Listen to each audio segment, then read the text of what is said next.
ನಡೆದಾಡುವ ದೇವರು ಎಂದೇ ಪ್ರಖ್ಯಾತಿಯಾಗಿರುವ ಲಿಂಗೈಕ್ಯ ಡಾಕ್ಟರ್ ಶಿವಕುಮಾರ ಸ್ವಾಮೀಜಿಗಳ 114ನೇ ಜನ್ಮ ಜಯಂತಿ ಇಂದು. ಹೀಗಾಗಿ ಇಂದು ಸಿದ್ಧಗಂಗಾ ಮಠದಲ್ಲಿ ಶ್ರೀಗಳ ಗದ್ದುಗೆಗೆ ವಿಶೇಷ ಪೂಜೆ ನಡೆದಿದೆ. ಬೆಳಗ್ಗೆಯಿಂದಲೂ ವಿಶೇಷ ಪೂಜಾ ಕಾರ್ಯಕ್ರಮ ನಡೆಯುತ್ತಿದ್ದು, ರುದ್ರಾಭಿಷೇಕ ಸೇರಿದಂತೆ ಹಲವು ಪೂಜಾ ಕೈಂಕರ್ಯ ನಡೆಯುತ್ತಿದೆ. ಇನ್ನು ಕೊರೋನಾ ಇರೋದ್ರಿಂದ ಕಾರ್ಯಕ್ರಮ ಬಹಳ ಸರಳವಾಗಿ ನಡೆಯುತ್ತಿದ್ದು, ಗದ್ದುಗೆ ದರ್ಶನಕ್ಕೆ ಭಕ್ತಾದಿಗಳ ಆಗಮಿಸುತ್ತಿದ್ದಾರೆ.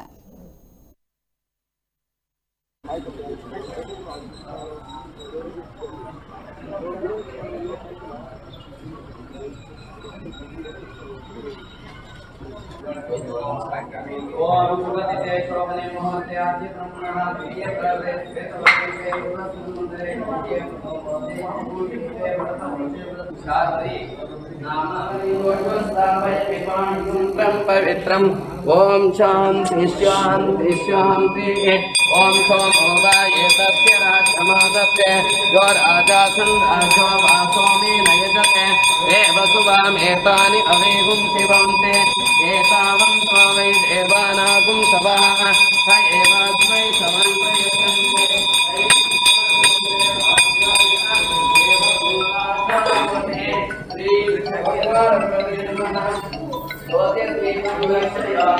ओम भद्रं करणीय विष्णुयां देवाः भद्रं पश्येमाक्षभिर्यजते